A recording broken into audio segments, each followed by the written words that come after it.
And when I tip something, Oh. it helps me get into the role, you know? Ah, I see. Dramatic Yeah, flourish. you know, going through the whole routine with big hammy arm movements and milking the giant invisible cow and all that. I It's see. kind of unconscious. Got it from my drama classes. Haven't been able to throw off that habit. Huh, okay, but are you okay over there? Yes, it's just my floor that got hit. Oh God, the floor. Yeah, Ah, and I never mind. intend to prove my worthiness, Lone Wolf, he adds with quiet menace. How so? By a duel, he replies. I challenge you to a duel, a fight to the finish, a fight between just you and I, Lone Wolf. And if I refuse your challenge, you retort defiantly, then your four frail acolytes will, die. The impostor sweeps his sword in a wide arc, and as if to emphasize his threat, and the fiery wall at his back begins to change. The plumes of flame twist and spin with increasing speed, until the wall is transformed into a swirling vortex. Fear tightens its icy fingers around your throat as you witness the creation of a shadow gate, a portal to another plane of existence. At once you know his threat is real. If you were to direct the power of the vortex towards your paralyzed companions, they would be helpless to resist. They would be sucked into the Shadow Gate and destroyed. Very well, you say. I accept your challenge. Wolfsbane gives a triumphant smile and whirls his black sword around his head. Then he dashes the blade to the floor, and in a terrifying instant, a mighty gust of wind tears the two of you off your feet and sends you both hurtling into the fiery heart of the dread Shadow Gate. Wow. Fiery winds sear your face and body as you and your adversary tumble headlong towards the whirling white heart of the vortex. Motes of fire stream past on all sides, and a roaring wind howls like a demon in your ears. You pass through a cloud of sparkling vapor which wraps threads of silver light around your limbs and torso. As you emerge from the cloud, this shimmering cocoon grows tighter and tighter until the pain becomes almost unbearable. Do you wish to use Grand Nexus? Yes, Yes. please. Rapidly the pain melts away as your advanced Kai Mastery sheaves and protects you from the crushing grip of the vortex. The strands of light unravel themselves and dissolve as you plummet ever nearer to the blazing white heart of this cosmic whirlpool. Then, at the moment you plunge into its core, your senses are obliterated and you are engulfed by total darkness. From out of the depths of this cold, dark universe there appears a pinpoint of light. You feel yourself being drawn inexorably towards it, and although you I have a question. yes. How can we feel that? Our senses were just obliterated. Yes. And then they came back. Oh, With okay. cake! Unfortunately. Yay! Actually, the cake is alive. I'm sorry. Oh! Towards, God damn it! and although you struggle to resist, you cannot tear yourself free from its irresistible pull. You feel yourself accelerating towards the speck until it becomes as large as a glowing sun. Then, with an abruptness that leaves you gasping, there's a flash of blue-white light, and you find yourself lying spread eagle upon a bed of moist green foliage. Ow. With mixed feelings of fear and fascination, you force open your eyes and gaze upon your alien surroundings. At first it seems as if you have fallen into a humid green-walled cell illuminated by a solitary lantern at the apex of a fluted chimney-like ceiling. Then slowly your mind makes sense of sight and smells, and the realization of where you are makes you shiver with dread. You have landed inside the corolla tube of some gigantic flower. Huge stamen rise up to the light from the sticky bowl-shaped floor on which you lie, and nearby there is a large tube-like tunnel which drops away into the plant's hollow stem. For a moment you close your eyes and let your psychic senses explore this strange environment. Your greatest fear is that you have been drawn through the Shadow Gate to the plane of darkness, the supernatural realm of dark god Nor, yet you can detect no abnormally high concentrations of evil. Also, you are unable to sense the presence of your adversary, Wolfsbane. Your hopes begin to rise when suddenly you realize that you are still somewhere within the material universe of Aeon.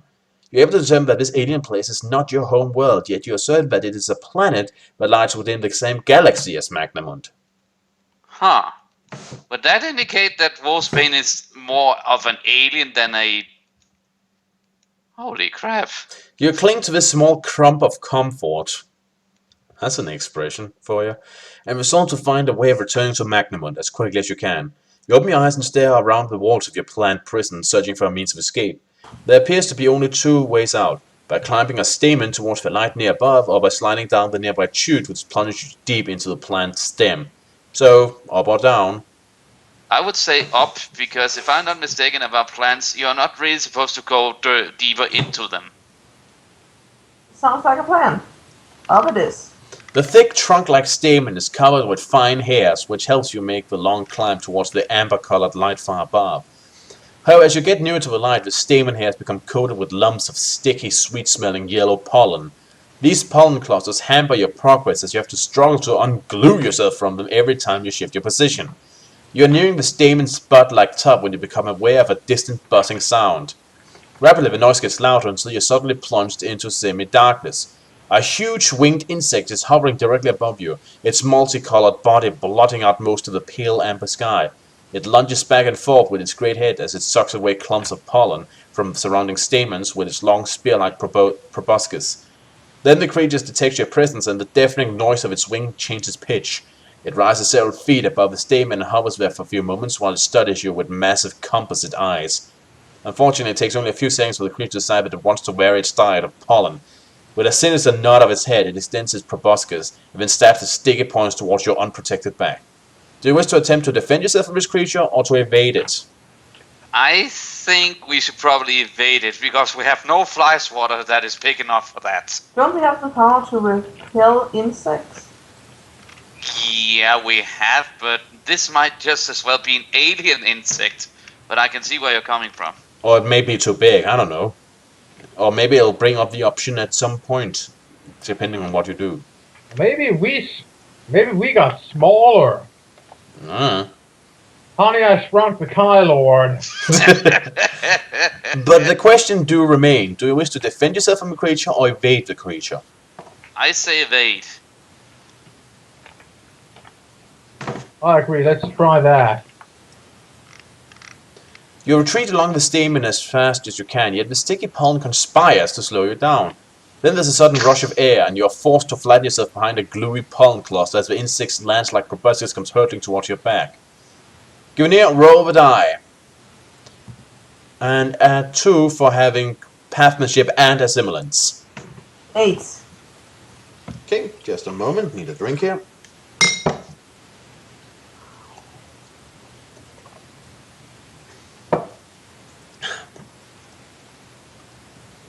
The creature's sharp proboscis misses you by inches. Before it can strike again, you prise yourself out of the cluster and retreat back along the stamen until you're out of harm's way. Blindly, the giant insect stabs and slashes splintering stamen tips and drenching you with showers of sticky pollen. Fortunately, the span of its gigantic wings and the narrowness of the plant's corolla conspires to prevent it from reaching deeper into the plant, and you're able to escape without injury. You retreat all the way down to the bowl of the corolla from where you began your ascent. Looking around, you see that the hollow stem is now the only remaining chance you have of getting out of this plant alive. Well, I guess that just means that we have to go further down. You lower yourself carefully into the hollow stem and soon discover that it drops away very steeply. It is a vertical tube for most of its length, yet you're able to slow your rate of descent by grabbing hold of tiny tentacles which protrude from the lining of the stem wall. As you get nearer to its base, the stem wall becomes semi-transparent and slick with moisture. You press your face to this warm surface and you're able to discern other stems. This looks like the trunks of trees in a dense green forest. Then you look down to see that the stem of this plant is descending into darkness. The darkness begins at the point where the stem passes below ground level. You decide to stop at this point, for you have no desire to explore the roots of this strange flower. Carefully examine the fabric of the semi-transparent stem. If you can force your way through this tough plant wall, you will be able to escape from your prison-like tube. Do you wish to use a bladed weapon, or perhaps major magic instead? Or neither? I'm not sure what to do here. We can think about it like this. Let's use major magic. Okay. Okay, magic, because... yeah, never mind. Continuing on. You place your lips to the plant's wall and utter the power word of the Elder Magi. Glaw! The explosive power of this magical word is greatly accentuated within the confines of the stem. It tears a large ragged hole in the plant wall through which, with little difficulty, you are able to make your escape. You leap from the rent in the plant wall and land safely on the mound of soft black earth. As you struggle to your feet, you notice that this rich soil forms a narrow clearing between the base of the plant and the stems of many others, all of a similar species. Their colossal stalks soar into a dimly amber sky, where gigantic flowering heads bend and sway in a humid breeze. Staring at this awe-inspiring canopy, hundreds of feet above, makes you feel incredibly small and vulnerable, like a tiny insect. This feeling is made worse when suddenly a huge horse-sized beetle comes careering through the plant stems. Instinct and quick thinking saves your skin. Instantly you freeze and the shiny black monstrosity ignores you and continues its chaotic rampage through this forest of gigantic plants. It is several moments before your pulse slows and you sense to take a distant source of energy somewhere away to the north. You cannot discern its nature or purpose, but you feel compelled to investigate. Guided by your tracking skills, you trek through this extraordinary forest for nearly an hour before arriving at a huge clearing where, from the cover of huge fallen leaves, you gaze upon a spectacular sight. You come to the edge of a deep canyon. The verdant walls of this massive gorge are carpeted with a rainbow of colors, and the air is alive with the busy noises of huge buzzing insects. Everything is fecund and fertile and dripping with humid jungle heat. High above the gorge you glimpse for the first time the source of the light which illuminated this strangely wonderful realm. The canyon is set within a cavern, the walls of which seem to engulf the sky. At its apex there is an oval-shaped vent through which a concentrated shower of amber rays pours down like sunbeams through a stained glass portal. You watch in awe as flights of dragonflies, each as large as a Vesagonian Iticar, whatever What the that hell's an means. Ichikar? I don't know. I think we can assume. Encountered one of those? Give me a moment. Just keep reading, I'll look. Maybe it was one of those big birds. Wasn't there those big birds in Vesagonia? I do not know, but my impression is that maybe it's a warship. I don't know. Circle languidly above the canyon on gossamer wings. They shimmer like streaks of liquid silver as they ride as thermal currents. The sight is one of great beauty, yet one you cannot fully enjoy. The instinct which leads you to the rim of this gorge now tells you that the source of the power you seek lies several miles away and above, beyond the vent that is the source of this cavern's light.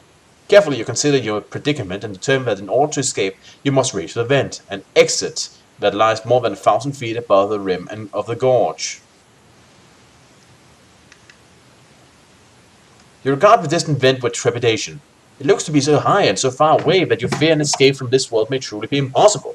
In your growing despair, you call upon your divine mentor, the god Kai, for inspiration, and, as if in answer to your prayer, you experience a sudden moment of revelation, which a bold plan takes form in your mind's eye. Using your innate magnified discipline of animal control, you focus on one of the smaller dragonflies that is circling above the fecund blossoms lining the lip of the gorge.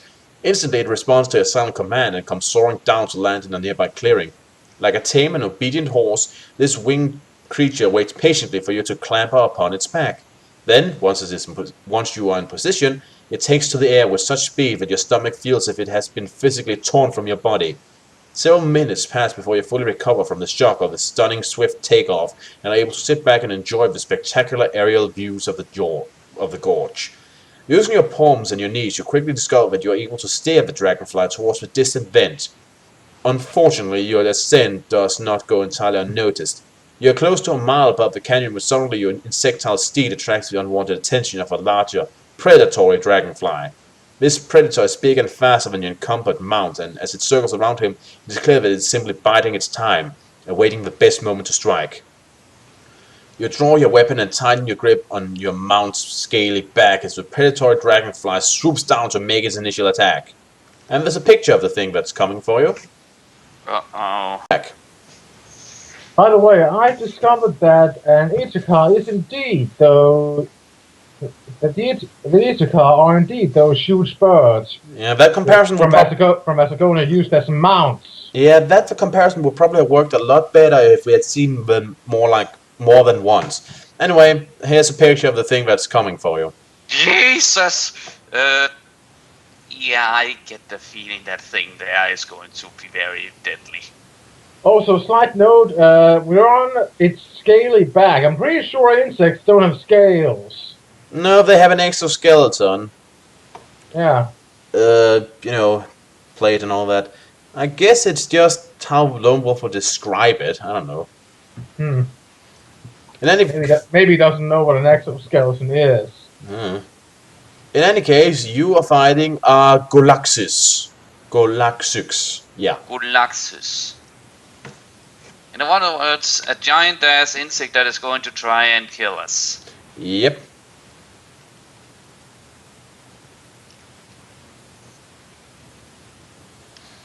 And you had 53 combat skill, right? 53. Yeah, let me have a look. 53. Yep, 53.